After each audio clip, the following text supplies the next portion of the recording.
All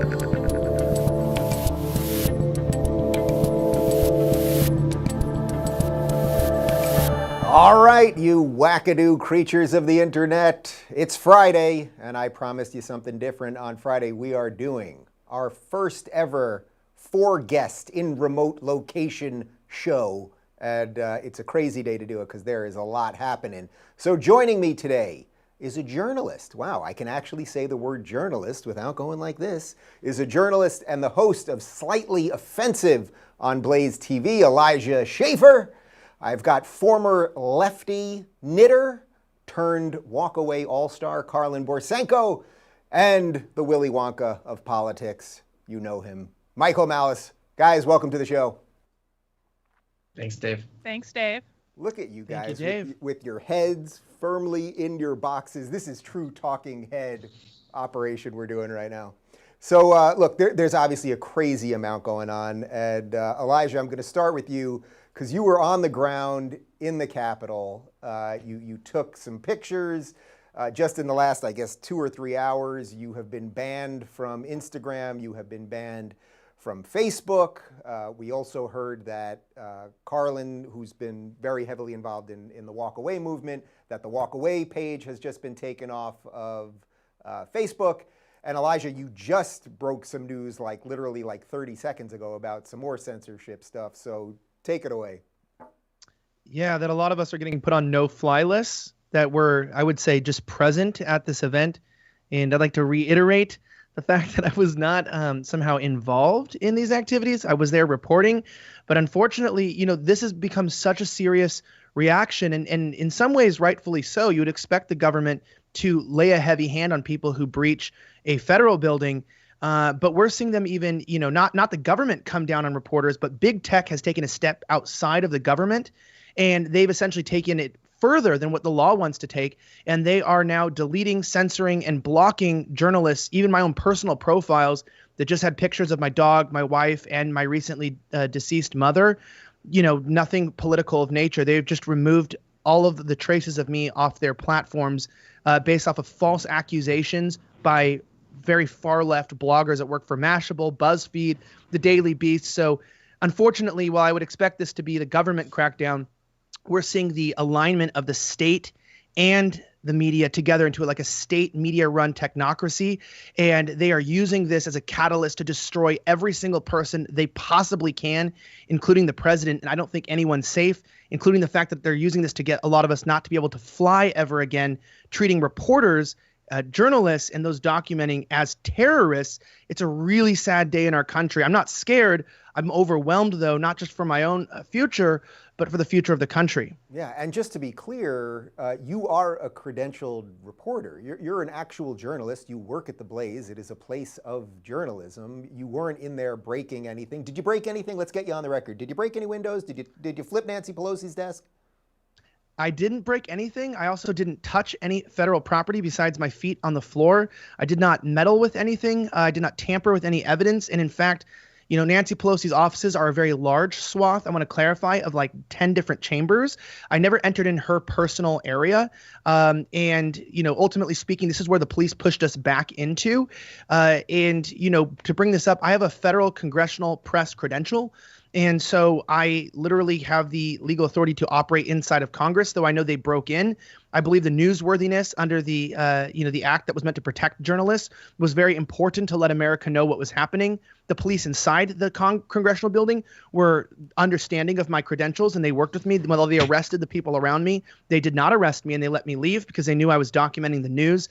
And it's really scary to see that just because my personal political affiliations and opinions are against the mainstream of what's considered tolerable, meaning I still believe in the Constitution and freedom of speech, somehow now I'm getting scapegoated as some procurer of this violence, when in reality, if I wasn't there, a lot of the world probably wouldn't have known, at least as quickly, what was actually happening. Right. So literally 30 seconds before we started, you heard this news about the no-fly list. Karlyn, apparently you're on this no-fly list too, so congratulations. Well, I guess so. And I didn't even go in the building. I showed up significantly after Elijah did. When I came up to the Capitol, first off, I want to emphasize there was supposed to be a scheduled rally at the Capitol after Trump's speech, which is why I went and which is why a lot of other people went. And when I approached the Capitol, it was already a giant mass of people with tens of thousands. It looked like a normal rally. It did not actually click for me that something was going on until I was way, way into the crowd and I saw tear gas being shot at them. But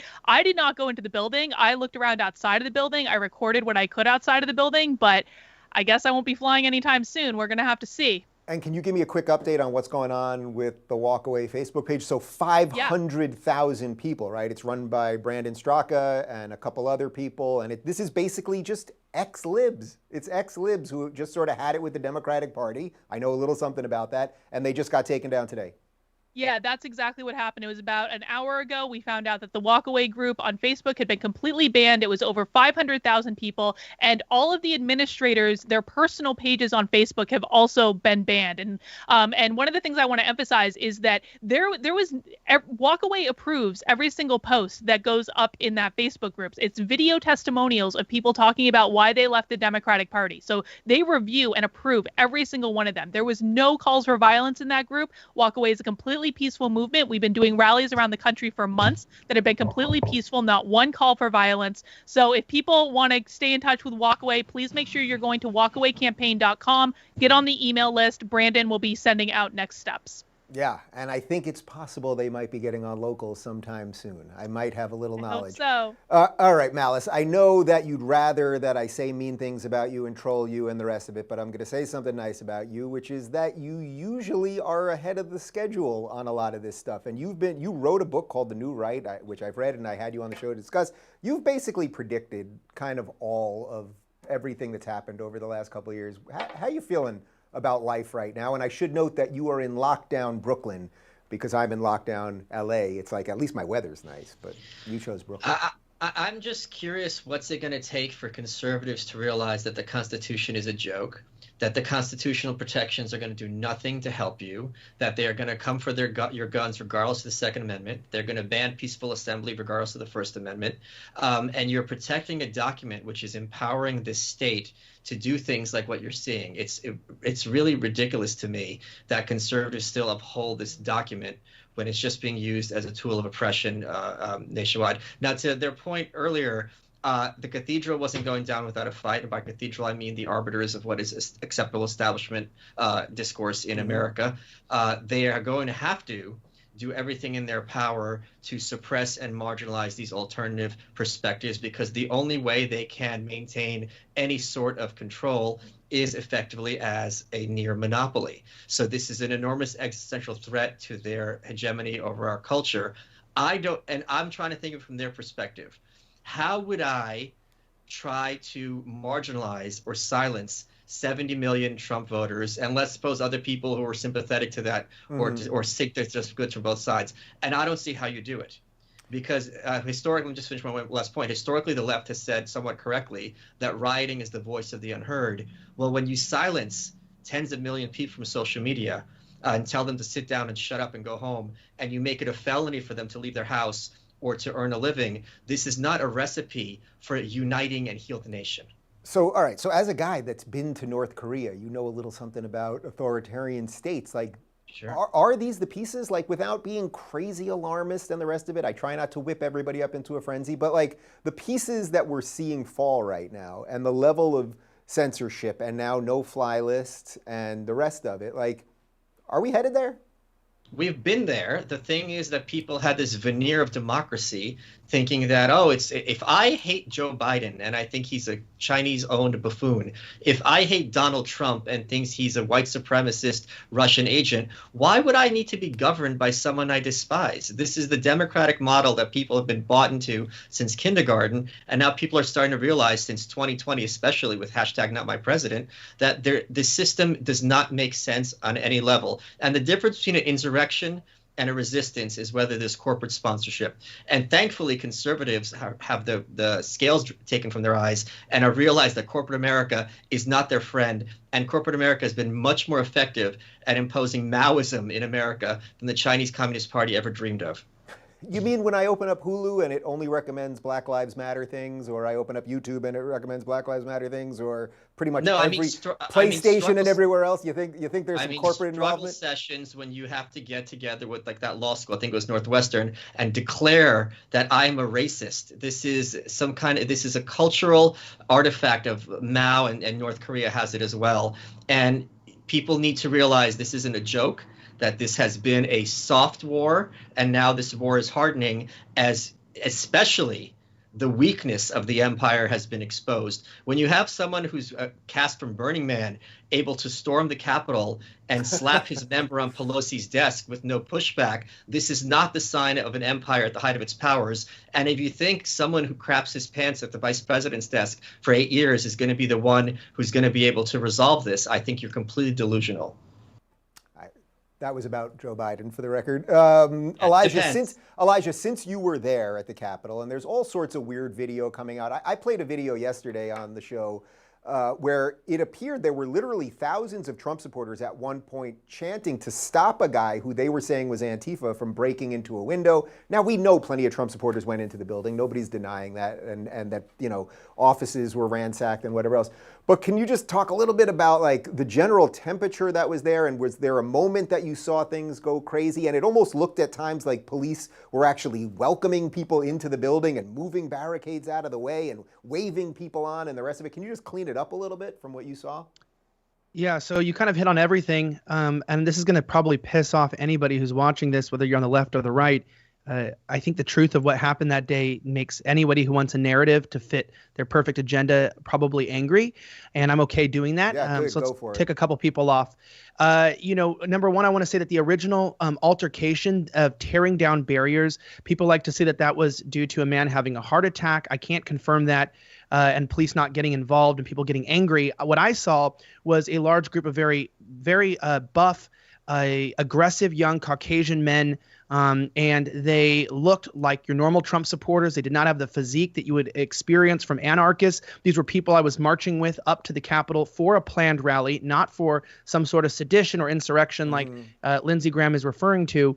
I did notice that they were angry. They were saying, this is our house. We live here. We own this. And they started ripping down the exterior barrier, which I believe was the fourth, outer barrier that there were no police actively guarding. They made it to a second barrier as they went inside. So going in. And police basically thought the people would just stop, but they started pushing the barriers, of which one of the gates, I from my footage, I believe hit one of the officers in the head, a female officer, almost knocking her unconscious. This was the first major injury I saw of a police officer. She was stunned and couldn't get up.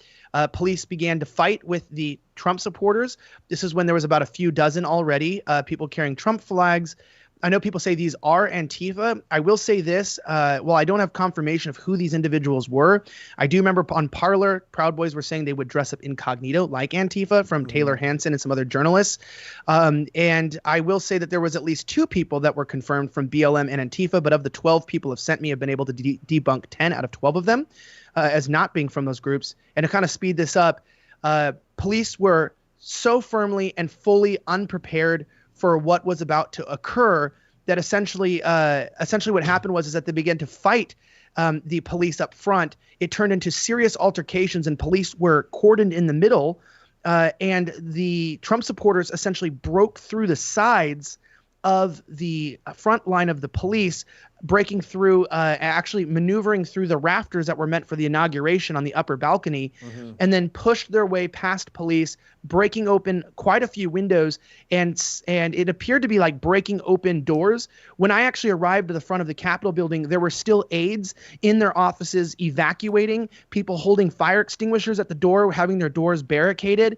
It was a complete emergency. The people inside were extremely terrified. And my only point is that it seemed like once the people got inside, the area I went to, they literally beat through the cops to get through. People don't like me saying that. They beat up the cops. But in another area that I went to, another door, as I was documenting the groups, police were actually letting people in. So there was both of that going on. In some entrances, police just like welcomed the people in and took selfies with them. And some of them pulled out guns, live ammunition, batons, were beating them up. And I saw a lot of Trump supporters get into serious melees, some of which I've seen at other events before. So these were not Antifa. These are people's faces I've recognized from right-wing events. And I think, to put the blame on anybody, yep. I would say to try to blame this all on Antifa is intellectually dishonest, and a lot of the people pushing those lies are just grifters. No, and that's why I wanted to ask you the question, and actually that's a perfect segue, because Karlyn, you were basically put on the map because you were a lifelong lefty. You went to a Trump rally, and you realized that it was actually nice, decent people who were happy and everything else, and as you know, over the last couple months, I went to a bunch of Trump rallies. I never saw one iota of negativity. I saw happy people, proud of their country, joyous, gay, straight, black, white, blah, blah, blah, blah, blah. Did you see anything while you were there that led you to believe this was a different group, either left, right, doesn't matter, but did you get a sense like, oh, something ain't right here? Well, I was outside the building, right? And I got there after everyone else. And when I got there, people were sitting on the lawn having a great time. They were waving American flags. They were chanting USA, USA, USA. Like, it really, the experience I had with it is I did not witness any of the violence. I didn't even know what was happening until later when I got back to the hotel. I mean, I was even texting you, Dave, and I was like, and you said something about the violence. I was like, what are you even talking about? I have no idea what you're talking about. Even know. Yeah. No, because none of us had any service, so we couldn't get the news, we couldn't get Twitter updates, we didn't know what was going on. So the vast majority of people, I believe, I think it is really dangerous that all of the people there are being cast under the same brush, because the vast majority of people were there, A, because there was a scheduled event there, B, they were there to stand up and demand that their voices be heard, not through violence, but by being present and demanding accountability from their elected officials. And I think what we need to keep in mind is this is a group of people that has been emotionally abused by every major institution in this country for 5 years, called every name in the book, censored, banned, fired from their jobs. These are people that were afraid of wearing a red hat outside of their house. And, you can only push people so far before something happens. And that was how it manifested itself. But for the vast majority of people that were there, they did not go in the building. They did not destroy property. They were there peacefully sitting on the grass chanting USA, USA, USA. Malice, I assume that the reaction from the mainstream media immediately calling this an insurrection and a white supremacist rally and the rest of it, from the very same people who were actually instigating Black Lives Matter and Antifa rallies for the last 2 years. I assume that didn't surprise you? Did it surprise anybody? I mean, the entire job of the corporate press is to train blue-pilled people on how to perceive and emotionally respond to various events that they see on their screens and so forth. So I'm not surprised in the slightest. This is their role. And I disagree a little bit with Karlyn. It's like she makes the point, like for 5 years, they were called every name in the book, Nazi, white supremacists, whatever. And I think there's still a little bit of expectation on some people on the right that, well, I didn't go in the building, so I could expect to be treated fairly. Why?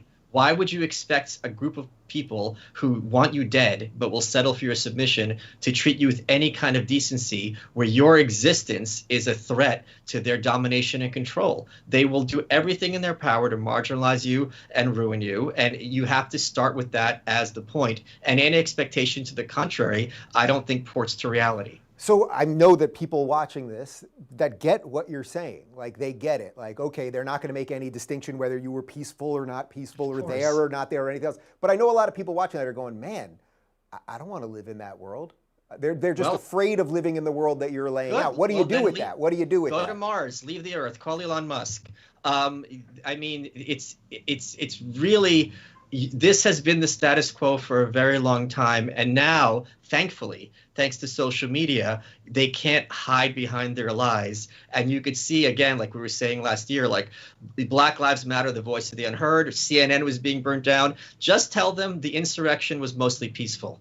And that'll get them to shut up a little bit, use their language. But there's no talking. This is, again, NRA. The NRA was being called terrorists openly and brazenly. Kamala Harris was saying the president should be kicked off of Twitter. So I think we're going to see, hopefully, an increasing intellectual self-segregation in our nation. There's no reason for everyone to be on Facebook. I made this point with you in your show previously. In the same way, there's no reason for everyone to be on OkCupid or one of these any of these other apps. We are going to have to intellectually self-segregate before our nation hopefully breaks up in the very near future. I believe it's malice.locals.com. Yes, sir. And I believe it's karlyn.locals.com. Nope. KB, because Karlyn right. is impossible to spell for most people. So Smart. KB. It's kb.locals.com. And of course, Elijah, so you're on the Blaze, and I'm also on the Blaze, and that offers us some protections. But as you said, you just got booted from Instagram. You just got booted from Facebook. Now there's a freaking no-fly zone. You also told me your YouTube was demonetized, right? But you're still on YouTube. Took all monetary gains away from the channel. Yes. So do you have backup plans? I mean, I think everyone's looking at people like us going, okay, you guys are sort of the public face of what we're dealing with privately, right? Like they're either stopping posting, or a lot of people are deleting their accounts. I mean, literally in the last 2 days, I've lost 10,000 Twitter followers. It's not that suddenly people don't like me. It's accounts that are being banned or just nuked, whatever it is. But do you have any plans? Like, what do you think about this idea that Michael's throwing out there of this sort of intellectual segregation, and we just got to take care of ourselves and maybe just get off all of these things, these big platforms? Well, yeah, it's absolutely true. You know, I think that we all just stay on as long as we can. And I agree with Michael in the fact that, you know, I want to reiterate two sides of this. I mean, the Trump supporters that are denying that Trump supporters could do this. I mean, have you not heard the sentiments from people who follow Trump? I mean, they are pissed. They are upset. I mean, they have been absolutely berated and dehumanized, depersoned, deplatformed. The people they love have been completely obliterated off of any ability for them to access information. They've been ostracized, oftentimes lost their jobs. They've been alienated from families. I mean, you know, we talk about all this and everyone agrees, yeah, that's how Trump supporters feel. And then it's like, you don't believe that could end badly, that people could revolt, how did the revolution happen? How did these things occur? Which is where people gave criticisms to me that, oh, you use the term revolutionaries, you were supporting a revolution or a coup. I said, no. When you're in a group of people that are chanting revolution, and many of which were calling for the termination of life of some Congress members, that's not a popular thing to say. I voted for Trump. I don't want to believe that people are, you know, around me or try to make anyone look bad. I don't do that on the left either. I don't go to a left-wing rally and try to make BLM look bad. I just take people what they say and I put it out there, and I'm saying people are angry. And when they look at us being taken down, it's not just the figureheads, they're being taken down too. And I think that the tech companies are not realizing the damage this is going to do, because, you know, I do have to watch a lot of things that I might say because I have to follow tech guidelines. But if you push people like they did to Alex Jones into ban.video, where he's on his own servers, well, I think his rhetoric actually gets more extreme. It gets more unhinged and it gets more out of control. And I think what they're doing is creating a greater enemy than they're actually preventing. And they're taking normal people who have traditional right-wing views like myself, who work a normal job reporting, that are out there, and they make us seem to be like we're complicit in some terroristic activities, that we are evil people. I'm going to push back for 1 second about Alex Jones, because we had on MSNBC, and I think it was on CNN during the last year, William Weld, former governor of Massachusetts, saying that President Trump committed treason, and in his words, he had said, and the penalty for treason is death. When you have people on the air calling for the president to be killed, there is nothing Alex Jones said has come close to that kind of rhetoric. And they have no consequences for that behavior. And just one more quick point. Everyone earlier in 2020 who said if we didn't go into Syria, boots on the ground, this is another Holocaust, that this is a genocide, and the extermination of the group of people over there, no one had any consequences for wanting American soldiers to be murdered for no reason. But Michael, I'm not saying that Alex is more extreme than these people. I'm saying that they're saying, oh, we need to hold these people accountable. So the best way we can hold them accountable is to then boot them off of the public forum. Oh, I agree. And then I'm saying that actually the people they're booting, saying we're too extreme, are actually very respectful of their guidelines and of their rules, which makes you question, why are we still even respectful? Why are we operating in these platforms? Because realistically speaking, they operate in these platforms with complete immunity. Yeah, believe me, the amount of people that have wrote me, even public people, saying they want to kill my wife, they want to kill me, pee on our graves, terrible things. Are their accounts down? No. Shut down DC called for violence in DC in the Capitol. Is their account, that's a Black Lives Matter group, are they shut down? No. I'm just saying that my point is not that they're not under different rules, but it's just that as they push people offline, then they complain, oh, now everybody's talking unhinged on Parler. And it's like, well, why is everyone on Parler? It's because you've pushed people off your platforms, and then you're complaining that you don't have control of them anymore. Well, now you realize you're just tyrants. You're not looking for peace on your platform. You're looking to control all conversation in all of society, and they're not going to stop until they have that. So did Someone you guys should write a book about that? Someone should write a book about that. I think I have it over here. Did you guys happen to see that this morning Dan Bongino, who created Parler and who helped create Rumble, that he has officially said he's not going to use Twitter anymore, that he's said, I've built some stuff and I'm going to stay over there and I'm going to get off this thing. Michael, do you think that seeding the ground is the right way to go? That actually, look, I started Locals. It's exploding right now, which I'm thrilled about. And I would welcome everybody to get on there and see what we're doing and create your own community and be free. But do you think that ultimately, I think you sort of said it already, that we have to just create our own things and just let them go, just the disconnect? I'm an anarchist, which means I'm for peace and for freedom of association. And I agree that you have to fight where you can, but you should expect that they are going to ratchet up the blocking and banning people as much as possible. And it's the same thing, you have a fire extinguisher.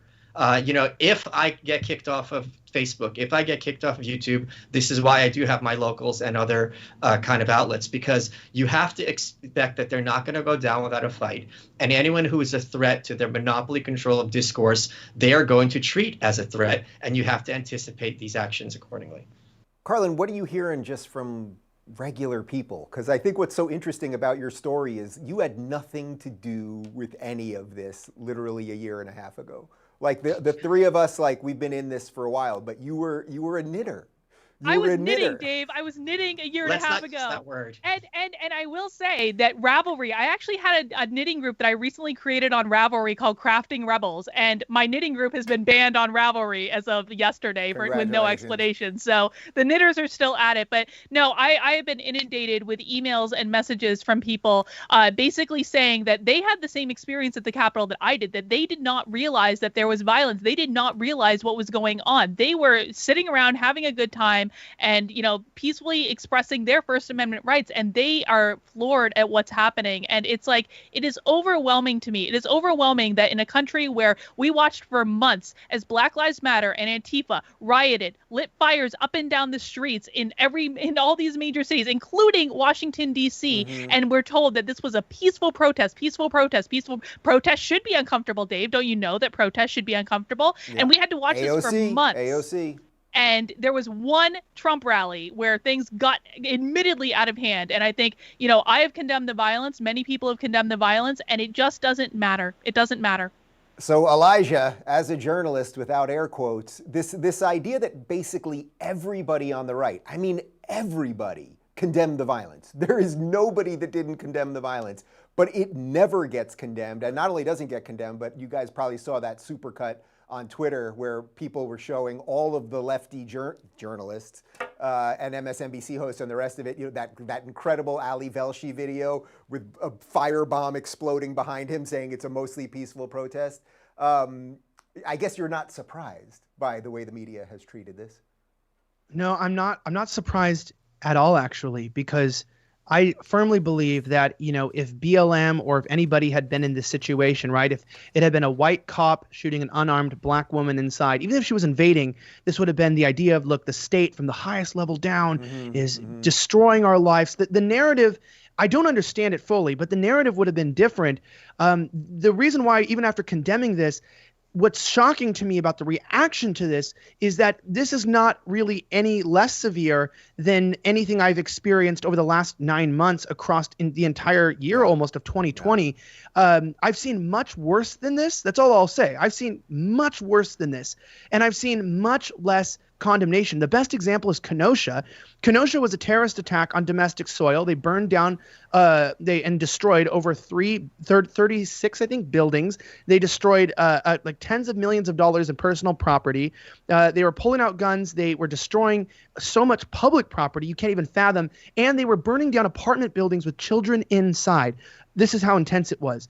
And what does the final narrative come from Kenosha? It's the debate about whether Kyle Rittenhouse is a white supremacist or not. Mm-hmm. Nobody debates about the terrorist attack that happened on domestic soil. Nobody cares. The argument is just about the narrative of this one kid and these shootings that took place on, a few days after all the violence began. And so I don't want to hear it from people. They don't care that we condemn the violence. That's what the right wing or the conservatives don't understand. You can't remedy your position on this. You can't be right because it's not a game set up to where you can ever win. They will always be right because they control the institutions. We will always be wrong. And as we kowtow back and try to pretend like we try to, create these press releases and try to explain our stance, in the end, we just end up looking weak to our base, while at the same time showing the left they actually have more power to weaken and destroy our stance. And if you condemned or you condoned this event, you're going to be persecuted either way. It's a losing game.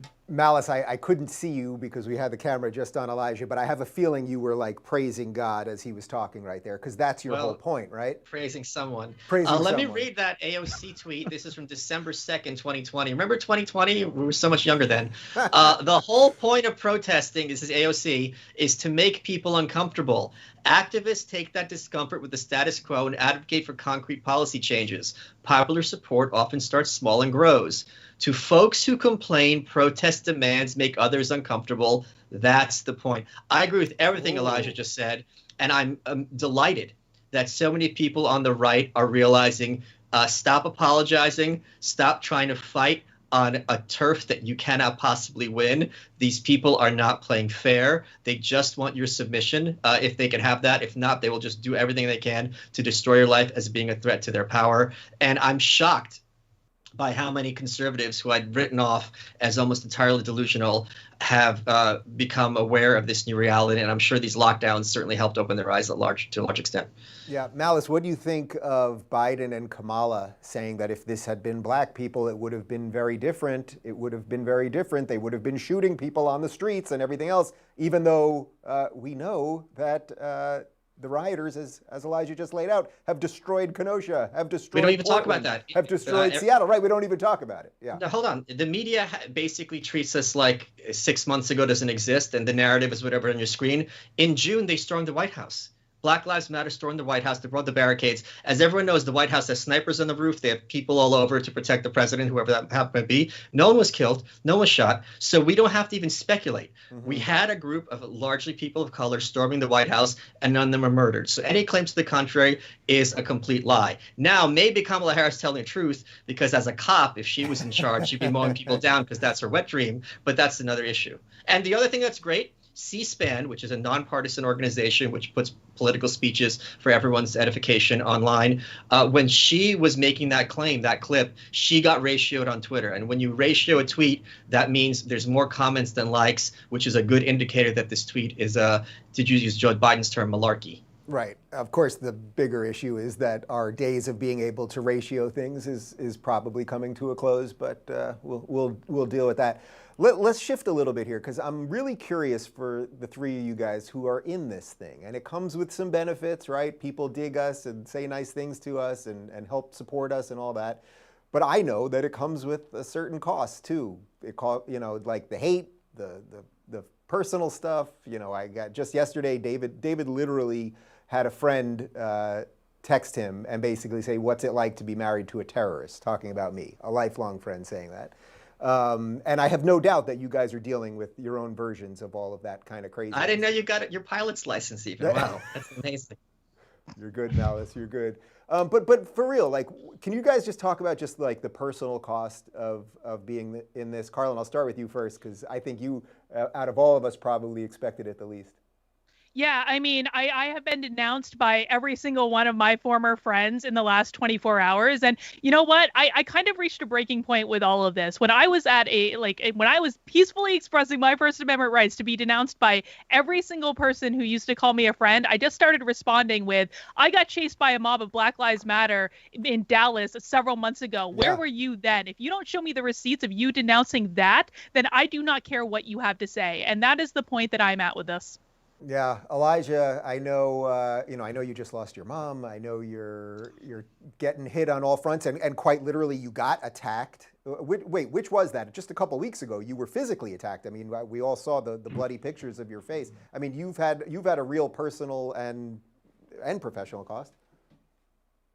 Yeah, and I Greta Thunberg always says, "How dare you?" But I honestly love that quote because it's like, how dare you to the media to talk about me being sympathetic with people being, violent in cases where, people don't want violence to occur. I mean, I'm a victim of constant political violence. I'm in the midst of every single one of these things, and the media has never come to my aid, never cared when I've been attacked, never written anything about when I've had guns pointed at my head or I've been jumped, I've gotten a concussion, I've gotten my leg broken by the Department of Homeland Security in Portland last year.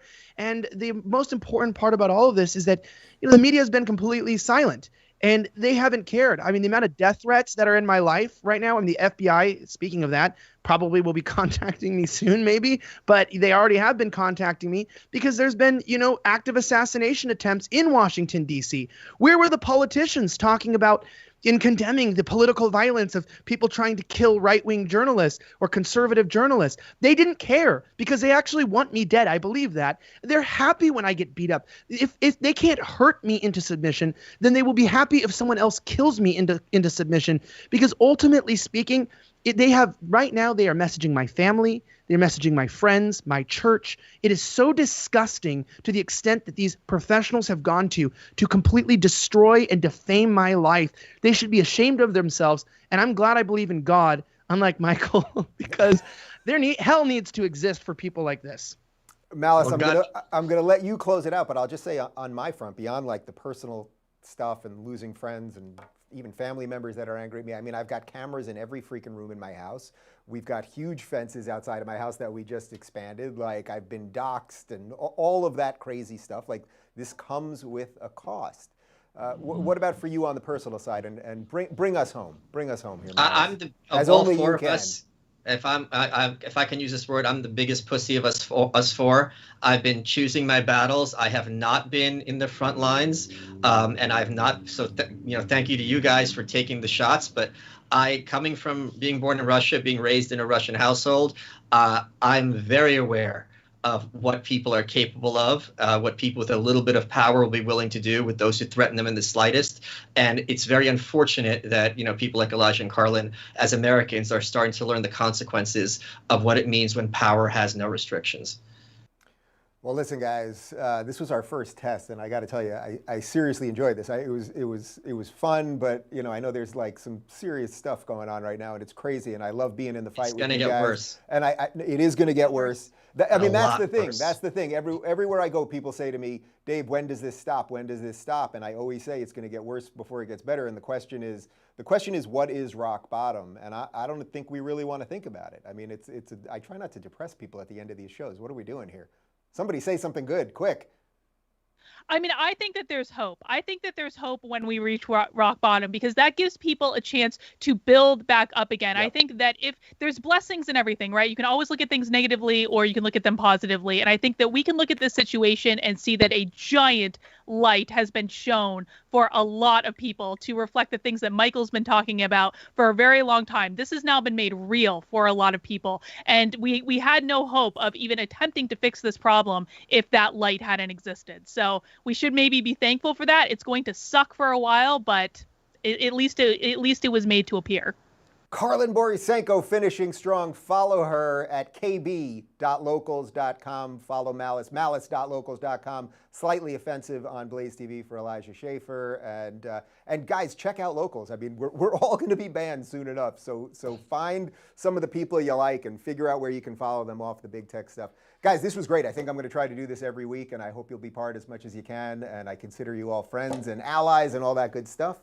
and have a nice non-political weekend.